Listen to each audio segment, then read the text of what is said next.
Aldi Syalwani sakit. Ada suratnya? Rizwandi Surahman.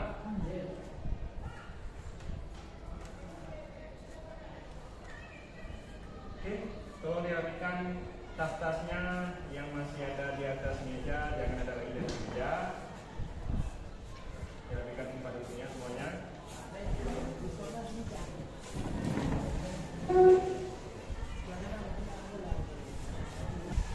Apa kabar hari ini? Alhamdulillah. Semoga kita terus diberikan kesehatan oleh Allah Subhanahu wa taala, bisa berpikir yang lebih bijak, lebih kritis, dilembutkan hatinya oleh Allah Subhanahu wa taala sehingga kita dapat menerima kebaikan dari segala. Amin. Alhamdulillah, minggu yang lalu kita telah belajar tentang husnudzan.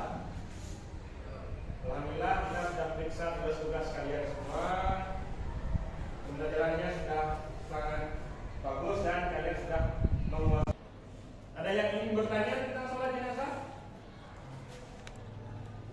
Pak, Ya, maka ini sedikit bertanya Pak. ya. Apa itu jenazah? Kadang-kadang isi mayat. Lalu apa bedanya dengan bangkai Pak? Bisa diulangi sekali lagi? Apa itu jenazah? Kadang-kadang disebut mayat. Lalu apa bedanya dengan bangkai? Apa itu jenazah? Kadang-kadang ada juga penyebutan jenazah itu dengan mayat.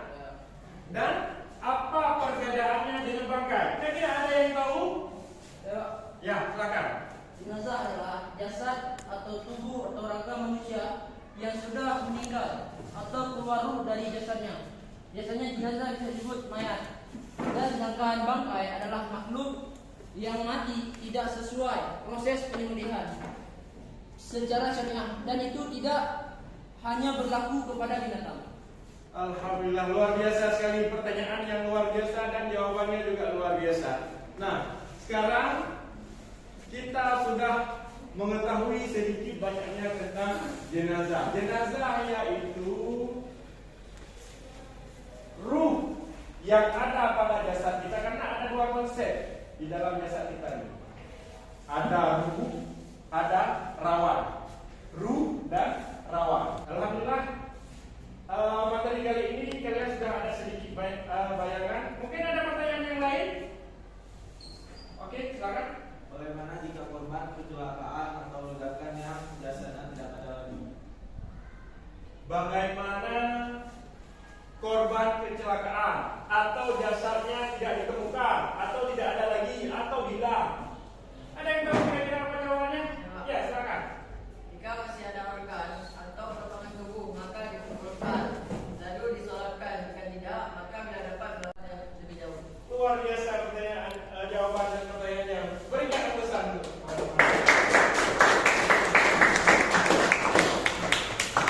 Alhamdulillah, berarti kalian sedikit banyaknya sudah tahu tentang jenazah, tentang penyelenggaraan sholat jenazah dan sebagainya. Akan kita lanjuti kepada konsep-konsep sholat jenazah yang dalam tujuan pembelajaran kita ingin bahwa kalian semua dapat menyelenggarakan sholat jenazah itu yang diharapkan dalam tujuan pembelajaran penyelenggaraan sholat jenazah. Kita masuki kepada materi pembelajaran kita. Kompetensi dasar yang ingin dicapai yaitu menerapkan penyelenggaraan jenazah sesuai dengan ketentuan syariat Islam. Yang kedua, menunjukkan sikap tanggung jawab dan kerjasama dalam penyelenggaraan jenazah di masyarakat. Yang ketiga, menganalisis pelaksanaan penyelenggaraan jenazah. Yang keempat, menyajikan prosedur penyelenggaraan jenazah. Indikator yang ingin dicapai. Yang pertama, ini ada beberapa indikator ini ya. Yang pertama, menerapkan penyelenggaraan jenazah. Ada yang mengatakan sebagainya atau ada yang mati sambil duduk. Itu bagaimana sikap kita? Apa saling gotong royong, kerjasama, atau kita biarkan begitu saja? Jadi dalam pembelajaran ini kita akan melihat indikator pencapaian potensi kita nantinya ya. Selanjutnya menjelaskan tata cara penyelenggaraan jenazah menurut hukum Islam. Bagaimana Islam melihat tata cara dalam pelaksanaan jenazah itu? Apa dalil-dalilnya? Nanti akan kita jelaskan di slide selanjutnya. Oke, kalau begitu untuk melanjutkan pembelajaran kita hari ini, kita akan membagikan kelompok menjadi 4 kelompok. Yang cewek buat 1 kelompok, yang cowok buat 3 kelompok. Oke, silakan.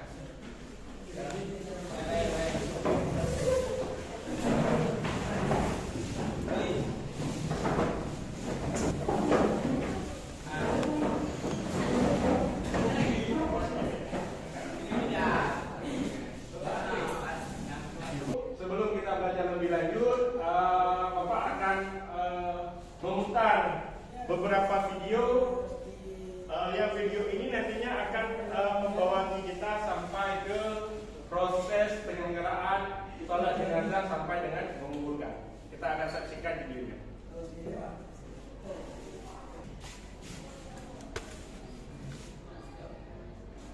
Ini videonya sengaja nggak kita tampilkan suaranya, biar kalian melihat bagaimana videonya. Nanti kalian akan kita bagikan, akan Bapak bagikan 4 kelompok setelah tayangan video ini, supaya kalian nanti bisa berdiskusi apa hasil dari pengamatan kalian setelah menonton video ini.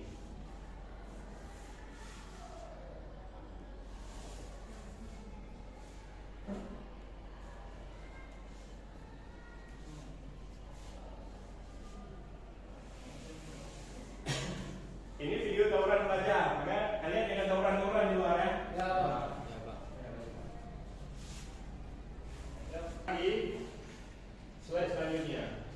Maka syakka basaruhu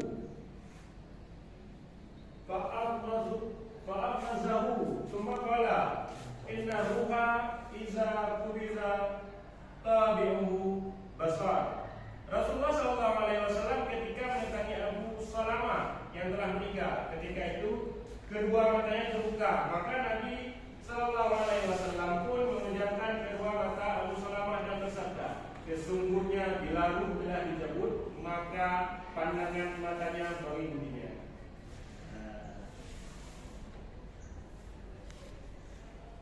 Itu tadi dalil tentang pengusaha ini. Yang ketiga mensolatkan, yang keempat menguburkan. Tadi kita sudah bagi 4 kelompok. Kelompok pertama yang cewek, kelompok memandikan. Kelompok yang kedua, yang di belakang, kelompok mengkafani. Kemudian yang ketiga, kelompok mensolatkan. Yang keempat, kelompok menguburkan. Jadi 1 memandikan, 2 mengkafani, 3 mensolatkan, dan 4 menguburkan. Sekarang kalian boleh cari di Google, ada apa HP? Boleh cari di Google, boleh cari di internet tentang konsep memandikan jenazah untuk kelompok 1, konsep mengkafani untuk kelompok 2, konsep mensolatkan untuk kelompok 3, dan konsep menguburkan sampai selesai untuk kelompok 4. Ditulis di selembar kertas, nanti kertasnya akan kita kumpulkan. Poin yang pertama, kalian harus cari tahu konsep mengumpulkan jenazah. Kalau yang kelompok mengumpulkan jenazah, sudah tahu konsepnya, bagaimana caranya, kapan mengumpulkan jenazah, apa doanya. Kelompok 4. Ya, itu untuk kelompok 4. Untuk kelompok 3 mensolatkan. Bagaimana tata cara sholat jenazah? Itu karena panjang, ikut satu saja. Untuk kelompok mengkafani, bagaimana proses mengkafani jenazah laki-laki dan jenazah perempuan? Untuk kelompok memandikan, karena ini cewek, bagaimana proses memandikan jenazah perempuan? Oke, silakan dikerjakan. Boleh cari di internet.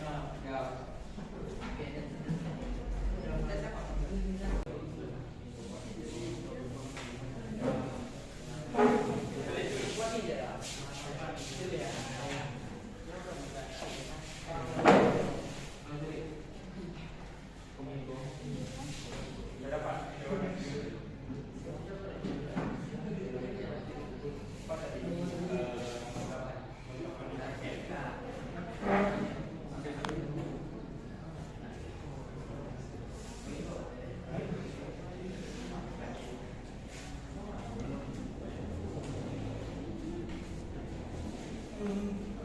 Ini membuka. Pernah lihat nggak orang yang kurang? Pernah. Karena kebayang nggak kalau waktu kita pulang ke rumah nanti kebayang dia bahan ada rasa takut? Nggak takut? Nggak takut karena seperti melihat hantu. Nanti rasa takut akan kematian itu akan datang di saat usia kita mencapai itu ada.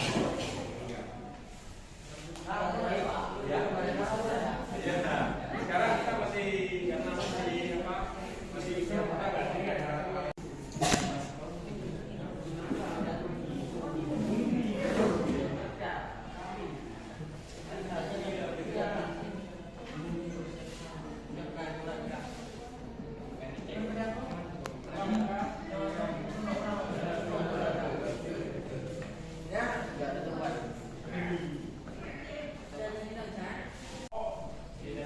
yang sedang mengerjakannya.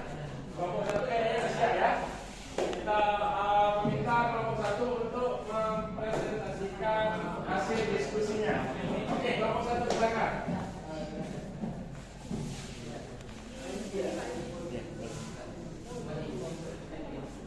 Bangun. Assalamualaikum warahmatullahi wabarakatuh.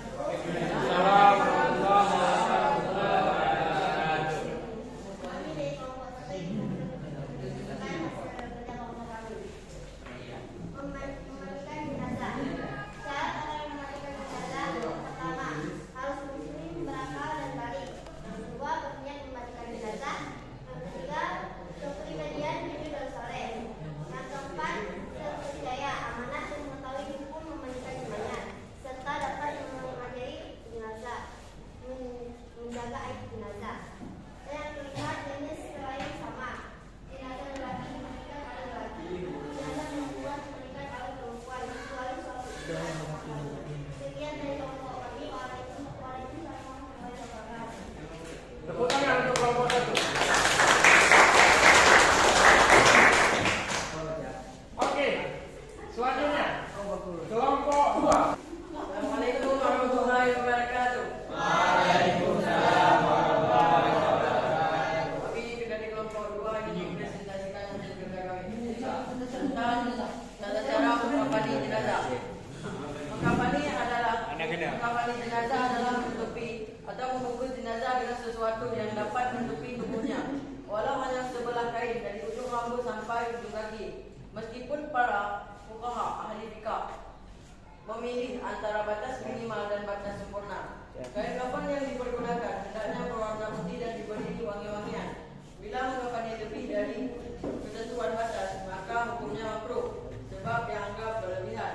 Batas minimal mengkafani jenazah baik laki-laki maupun perempuan adalah selembar kain kafan yang dapat menutupi seluruh tubuh jenazah. Sedangkan batas sempurna bagi jenazah laki-laki adalah 3 lapis kain kafan. Sementara untuk jenazah perempuan ada 5, terdiri 2 lapis kain kafan ditambah 2 baju kurung dan kain. Sekian dari kami. Wassalamualaikum warahmatullahi wabarakatuh.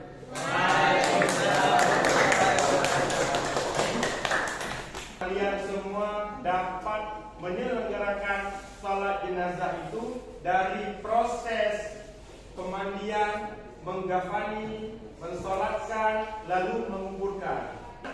Semoga apa yang didiskusikan tidak hanya tertulis di kertas, namun ada manfaatnya bagi kelompok itu sendiri dan bagi teman-teman yang lain. Alhamdulillah, terima kasih atas diskusinya. Jadi untuk pembelajaran pertemuan pertama kita adain sampai di sini. Pertemuan ke depan nanti akan kita praktekkan sholat jenazah beserta doa-doanya. Akhirul kalam, kita bacakan hamdalah. Alhamdulillah. Terima kasih atas perhatian. Mohon maaf atas segala kekurangan. Semoga kalian dalam keadaan sehat selalu. Wassalamualaikum warahmatullahi wabarakatuh.